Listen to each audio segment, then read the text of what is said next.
Coming up, we hit the track and go off-roading at SpeedVegas for exclusive ride-alongs. And we have a fun game called Hit the Gas or Sniffing Gas. Plus, we've got Molly in the field, part of her Fast and Fabulous series.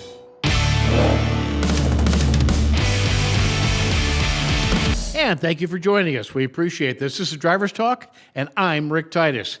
We're coming to you from our brand new, finally completed studios right here in beautiful Southern California at the Selene Automotive facility.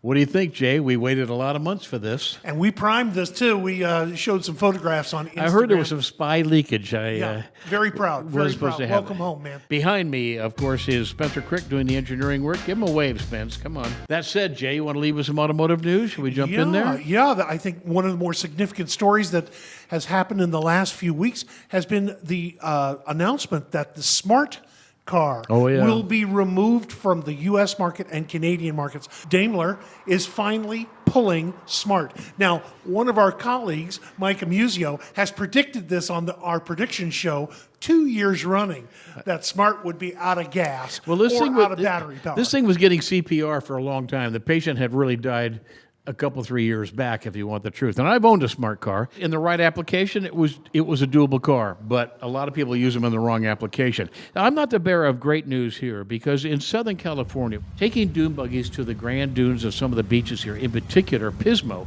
pretty famous beach. Now it looks like Pismo, and in particular, Oceano Dunes. Yeah, Oceano Dunes is doomed. It looks like the dust abatement acts of all things Southern California.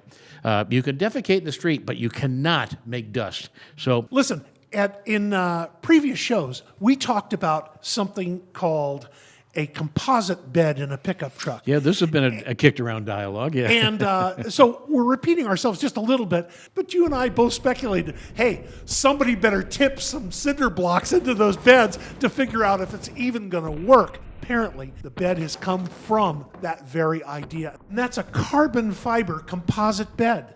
On the topic of General Motors, since we're there, and I've heard a rumor that GM's going to come out with a cookbook about eating crow. So I know that they've had to eat enough crow that they could do a cookbook. But I figured out one of the great mysteries of the automotive industry at this juncture. Everyone is baffled by the fact that GM came out with such an ugly Chevy pickup. And no one could put that together. But it occurred to me, they did that to make the GMC truck look really good. And GMC truck sales are actually up, and Silverado is going this way, down. But at the moment, they're one of the things that's keeping General Motors in the game. Nothing you and I could say to a Chevy buyer that will make them not buy a Chevy. I'll make this very quick. Honda's being sued. There's a class action suit at the moment. Shocking. About the dealers not wanting to fix the infotainment systems. Oh, this I did not know about. Apparently, there is infotainment failure going on frequently. No, tell me it's not true. Frequently freezing, crashing, or disabling features, but they're not getting satisfaction from the dealer. There's no repair that can be done at the moment. Okay, real quickly, Jay, I got to add, anyone who's ever flown know that your comfort is not what airlines worry about. And of course, they've looked for every possible way to make it as miserable as they possibly can. Taking away magazines, pillows, blankets. They charge you now for food that they used to give you. By the way, the food's pretty marginal. But guess what? It was introduced and apparently will be approved, standing seats. I guess the word seat no longer applies. Well, there's a little bicycle seat type thing that you can put your bum on, but you're standing. Major airlines have expressed serious interest. That said, we've got a real fun segment coming up. We're hitting the track at SpeedVegas when we return. General tires are race-proven for high-performance handling. Get a set of Generals today and own the road tomorrow.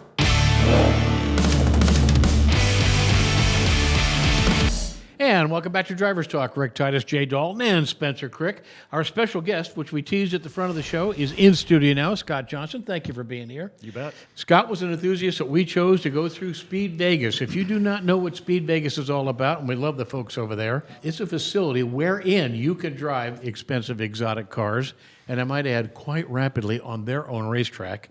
From there, you can go drifting with a kid that looks like he just left his PlayStation to go do it. And then you can go off-roading in a race truck, one of which won the Baja 1000 just 2 years ago. And they're just now getting their Polarises side-by-sides, and they'll now have a side-by-side trail as well. In fact, you can even rent the race trucks to run the 500 if you want to. So all that said, Scott, we had breakfast before you went, and you made the gross error of trying to tell me, no, that Lamborghini is going to be way better than a Ferrari. We'll start with the Huracan. That's our first footage. I have to say I was really a little intimidated by the car. There's a lot of instructions, very rigorous and very detailed in terms of, showing you the track and what the different colors of cones are for, just getting the rules down pat. And then we were good to go. And then I had my own personal instructor in all the 3 cars. His name was Ricky. Yep. And he was just the best. The intensity of the situation, when you're put behind that wheel and you start down that track and you think, oh, well, I'll just take a leisurely lap just to learn the thing. No, it's foot on the gas, you're don't going. Get that. Right? So how intimidating was that? I mean, I said this over and over again when I was driving. It's like, what was that, And I'm trying to think about that. And then the next thing comes, and then I was thinking about that, and it's just like, it's just completely overwhelming. Just kind of settle in, try to coax as much out of the car as possible. I mean, by lap 3, you were starting to go pretty good. You really were. It was a lot more comfortable. Talk about getting in the Ferrari, brand new Ferrari 488. And it was revelatory. It was beyond any expectation I could have had about what it is and what it could deliver, and I felt immediately at home. It was delightful. See, that's interesting to me that you got comfortable in that car that fast. Yeah. There's something about the way the I seat can't fit or the layout explain or it, what? but the sound too. Oh, the yeah. Sound. And I've only driven a handful of mid-engine cars and never fast like that. So the Lamborghini, it's like this big thing, but the Ferrari, it felt much lighter, like a go-kart for sure. And it just went. You just think, and then it goes. And you let it fly, didn't you? The last lap was my top speed, and it was 152. And then, I am not joking, I did not see how we were going to end well. I couldn't see how the car could come out of it. So he says, brake hard, downshift. And then it just went bloop into the turn. You went very quickly in it. I told you at breakfast, you're going to go 150 miles an hour today. And I'm not You sure called it. Yeah, You did. Yeah. 152. You went over the Porsche. I know you had a level of apprehension. I wouldn't say apprehension. I would say I had a 911 at one point, and I found that car to be frustrating just for me. But this thing is completely different, obviously. It's completely different. I had no idea what I was getting into, and it was amazing. My fastest lap time was in the Porsche. The rear wheels steer. And it's other freaking worldly. I can't describe it. Now, that I have not experienced, so I have no idea. Did it help you churn the car in? In a way that I wouldn't have anticipated. It just kept going and going and going and going, and the grip never stopped. And it still wasn't your favorite, even though you went quickest in it. No. The Ferrari is still the one you'd go back to. Oh, yeah. We go inside to the PlayStation where this kid that looks to be 12 This is just out of control. What an amazing drift driver. They bolt you in the passenger seat of this in a small area. I asked the kid, so you're doing this in second gear? And he goes, oh, no, third, deep into third. But the speeds, given the size of the area, and that's, I've always said, the significance of speeds is linear to the amount of room you got to do it in. There's not a lot of room over there. And he was hauling buns. Well, I couldn't really tell. I was just like being flung here and there and hither and yon. There were times as a spectator we couldn't see you because you disappeared in the smoke. But that kid still had his boot in it, man. In the smoke, yeah. He did not let up. He is damn good at what he does. Indeed. I see why they trust him to do it, because he gets very close to things. Okay, so now we go to the off-road, which I know you had no idea what to anticipate there. I had a four-wheel drive vehicle a long, long time ago, and I used to go out in the desert. Not like this. This thing is crazy. All the weight's in the back. Yeah, the engine's all the way. I mean, it's like a Porsche with a four-cylinder hanging back It's there. super light. It has these the suspension that goes woof, way, way down. We saw 4 feet of air underneath your vehicle a number of times while you were driving. He was a good coach, just like Ricky was a good coach. It was really, really great. Very, very patient. Really quite different than anything I'd ever tried before. 22 inches of suspension travel. The thing set down pretty nice because you were up there. Yeah, he was able to, get me to overcome a little bit my hesitation, and, off we went, yeah. This guy has won the Baja, for crying out loud. Insane. It was All really right, cool. we go to SpeedVegas. Again, I told you the facility was going to be stunning, and it really is, isn't it? First class all the way. Isn't it first class? Great. I totally agree. I can't wait to go back, and I know exactly what I would do. Oh, I know exactly. Well, there you have it. Hey, stick around, because coming up, our segment called Hit the Gas or Sniffing Gas.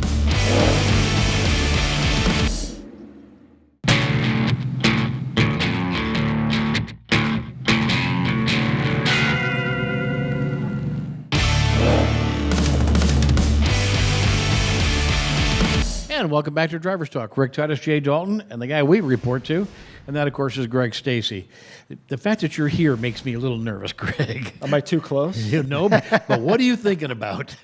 Well, as you know, bring a trailer, big fan of it. Yep. You know, it's Tinder for us gearheads. You can right. just browse, browse, browse. Bring a Trailer is really the modern equivalent of thumbing through the classified ads. And they do a great job of curating the cars. And Yep. they make sure they set, if the reserves are set, they're somewhat reasonable. Yeah. And the unique thing about Bring a Trailer, unlike eBay, is that the buyer has to pay the commission. In its earliest days, Greg, it was pretty inexpensive half-built race cars or race car parts or a rolling Hulk, but that didn't last long. So on this segment, what we're going to do is we're going to take a look at a few cars. You're going to let me know what you think it's going to sell for. You're going to let me know what you think it sells for. Kind of a Price is Right, but boy. It's a little Price is Right, and Yeah. it's a contest I like to call Hit the Gas or Sniffing Gas.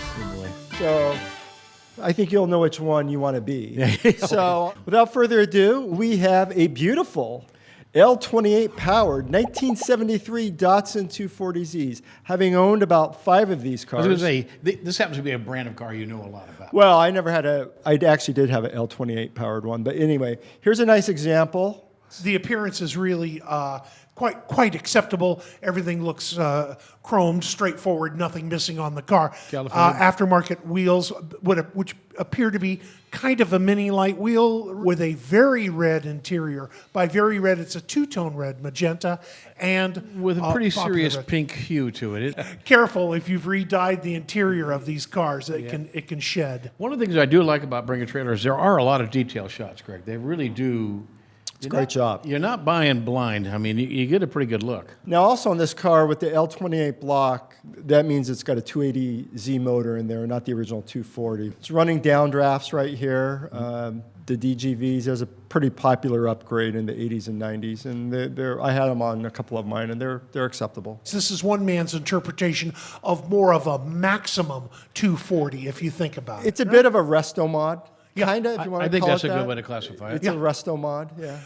What intrigues us is the underside of this car. You could eat off the underside of this car. Does that ever give you pause when you see a car very, very clean underneath? You know, you're grateful one second and immediately suspicious the next. Yeah, yeah. I noticed the neoprene bushings right away. That's a good news, bad news situation.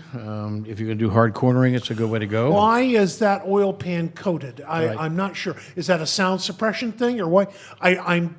It couldn't have been like that from the factory, right? No, Greg? No, I not don't think at so. all. Now, would you buy a resto mod like this for any collector value, or is this really just an ultimate street fun car to drive? To me, it's a driver. Current high bid is $16,000. Okay, Rick, is it going to go higher than 16? Is it going to meet his reserve? You know that there's more than 16 in this car. Oh, I'm sorry. This guy's going to lose a lot of money because he obviously spent a lot of money. But the truth is, I think you should take the 16 large and run. Well, for this contest to work, you got to tell me a bid number. You have to tell me a bid number. I would say that the highest bid is going to be 16.5 and for a no sale. I'm going to go 17 for a no sale.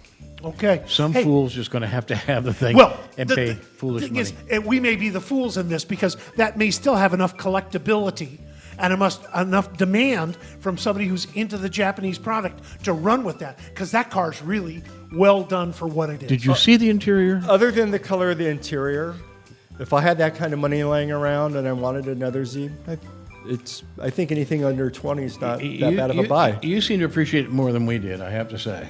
We find out, what, in 1 week who won it? 1 week. All right. Judge, jury, and the hangman. Stick around. We have Molly at the Long Beach Grand Prix. General tires are race proven for high performance handling.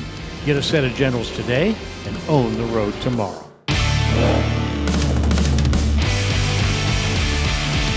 And thank you so much for joining us. I'm Rick Titus. This is Driver's Talk. I'm very excited to meet somebody I've heard about for years. Years. We've known For about her years, forever. her mom has told me about this girl. So she's been groomed for this spot. Yes. She'll be doing segments called Fast and Fabulous, which is perfect for her. And that, of course, is Molly Selene. Thank you for being part of the team. Of course, thank you. It's going to be fun having you around. I know that you were sent to the Long Beach Grand Prix How sensory overload was that? That's such a distractive place. I love it. I'm very passionate about racing. I grew up at racetracks around the world, so for me, being at the racetrack is like being home. I just embrace it. Very good point. It's a comfortable So for place. me, I pretty much hung out in pit lane the whole time because that's the only where to be, only place to be. And you've driven race cars, so Yep. you understand. So I what's felt like going home. on. Exactly. Yeah, exactly. I understand you actually recorded a bit there, and we've gotten some nasty letters from other people who were competing against you. You want to talk about that? Well, I had to have a little fun there because I got really jealous watching everybody race, and so I kind of got the little itch. So I heard the aggressive meter was up a notch or 6. Yeah, so we ended up going karting, and let's go ahead and take a look at my bit. Roll that, Spencer. Do you hear this? They're playing my song.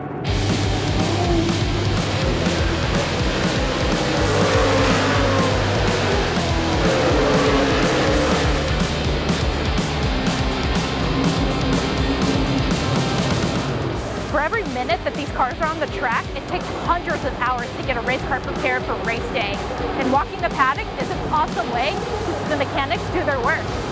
But it is incredible how much work they do, because you think about it, if they get into a wreck, you can completely rebuild a car. Good point.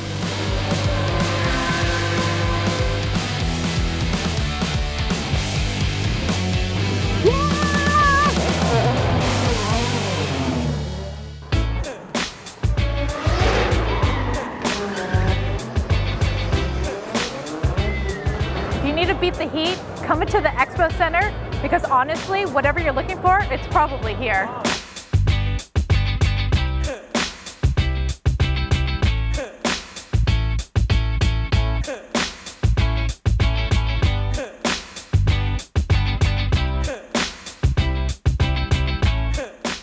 So Terry, can you tell us a little bit about driving here at the Long Beach Grand Prix? I raced here through the Grand Am days when the Daytona prototypes were here, and it's a fun course. I've always loved street courses, and Long Beach is always special because of the amount of fans that come and just where it's located. You know, it just is downtown and brings a lot of people from the LA area, so always an exciting race and always enjoyable to be here.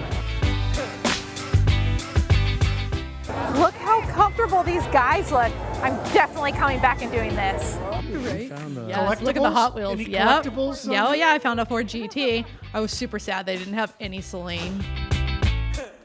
Hi Gabriella, how are you? Molly, I'm fine, and you? Good. Can you tell us a little bit about the Selene 1 and The Cup Selene Series? 1 is the new car, a new generation of Selene car, completely designed by us. An amazing GT. The Cup car, which we launched this year in our Selene series. The drivers pay for the race or the season.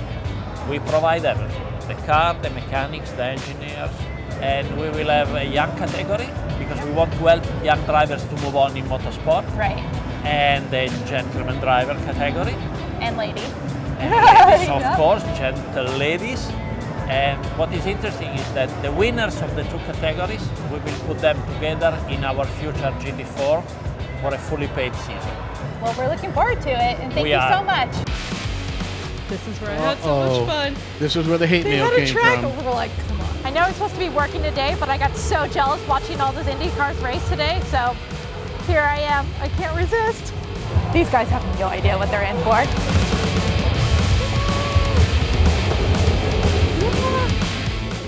You see me start out here in 4th position. And by the first turn here, I pretty much went a little aggressive, I would say, and had to fight for the inside line and came out here in 1st position. And then kept the lead for the 5 laps. The bodywork bill did come, Molly, and you got splaining to do. That's all I'm going to go with. Robin's racing. Molly, you were right there, right in the convention center. What was the reception like to the S1 Cup? I think they had a really great reception, and they were able to sign up quite a few drivers. So Right we're there all- on the scene. Right there on the scene, yes. Wow. And we've What been a- walking over to the race shop, and they're coming along. Yes. They are definitely I'm coming so along. excited. Very Yeah, good. that was Just great. So glad to welcome her to the team. And to that end, thank you. We'll be back.